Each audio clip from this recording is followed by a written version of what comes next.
catch these bass in this pond when it's frozen over like this.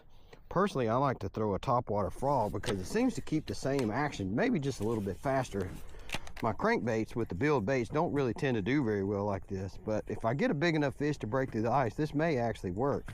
But let's just say you wanted to fish panfish.